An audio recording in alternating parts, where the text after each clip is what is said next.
My mom, for game days, will typically prep some type of meal for us, not only for the girls, it's more for the fans, because by the time that we get off the court, the food is basically already gone. So she'll come early, set up the food, prep, and then you'll hear her in the stands rooting for us for every single match and every single point. Go green! Go white! I honestly, over the past few years, I feel like it's something that I've kind of not taken for granted, but just kind of gotten used to it. And it didn't really hit me how impactful this is, like, and how amazing it is that I have the opportunity for my mother to come support me after everything that she's been through.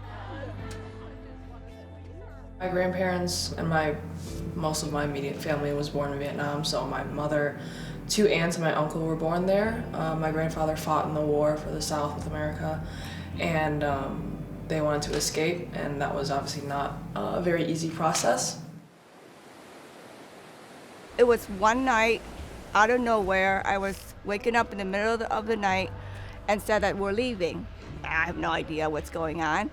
Obviously, all this is underground, as the communist government does not support anybody leaving, the country. So it was me and my brother and my dad. My dad just got out of prison from the communist camp.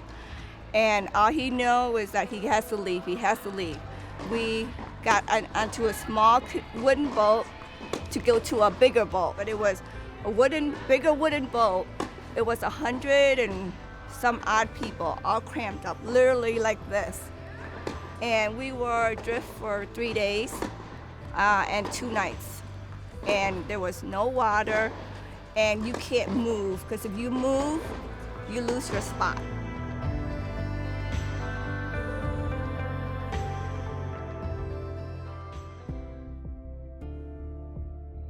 My grandfather, my mom, and my uncle went to Thailand first. They landed there, and then they had to wait, and just he would check every single day for the docs to see if my grandmother would come. We were able to reunite in Thailand, and then we came to the United States together as a family.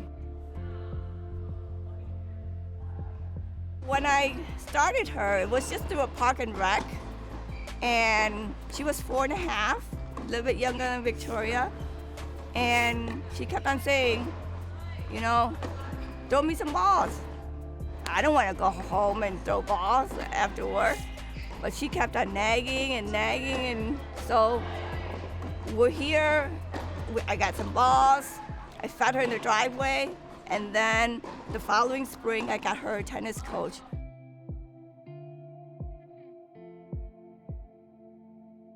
My mother really just liked how it could be played at all ages. She liked that you play it when you're old, when you're young, in a wheelchair. She just liked how diverse it was. She had no experience with sports. None of my family had any experience with sports in that way. It was always about school.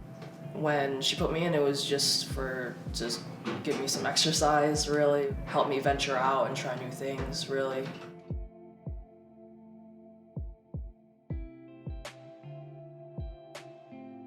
And I had a lot of slack from my parents saying, why do I spend so much money on sports and so much time? But I encourage her with sports is because with sports, I can also teach her a lot of things in life that I can't always teach her in a book. She learns about discipline, priority.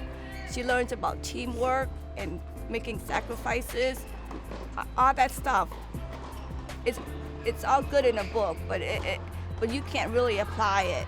And in tennis, you can learn everything in life through tennis.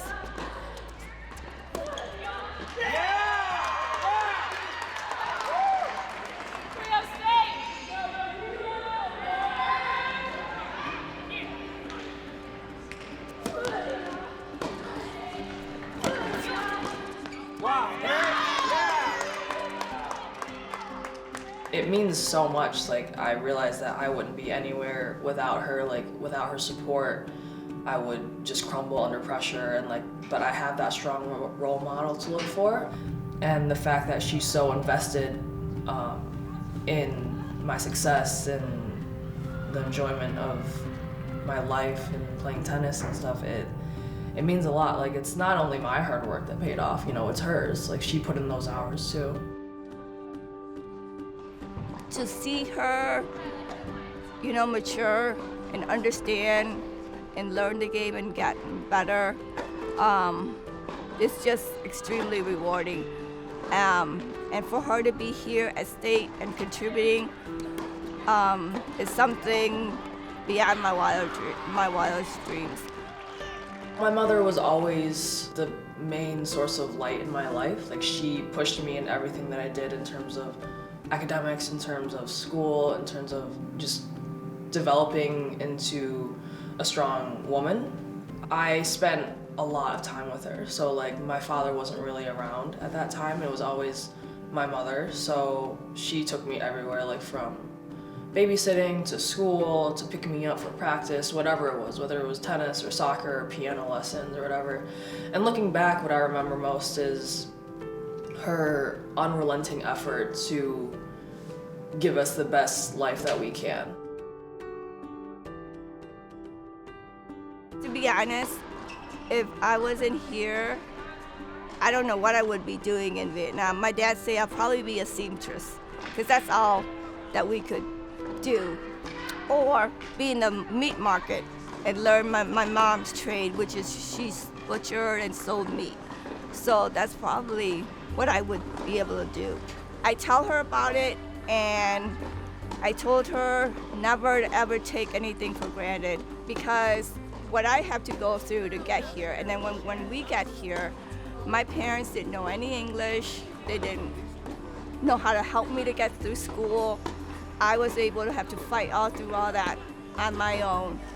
And telling her that she has no excuses whatsoever to not be able to make it here with all the resources that she has, with what I can give her, with what the university can give her, there's just no excuses why she should not excel in whatever she does. Her support is unwavering in every aspect. Like, there's been a lot of times where she's been sick, not feeling well, the roads were terrible, snow's coming down, but that's never stopped her from wanting to come support myself and this team. I do it because I enjoy watching tennis.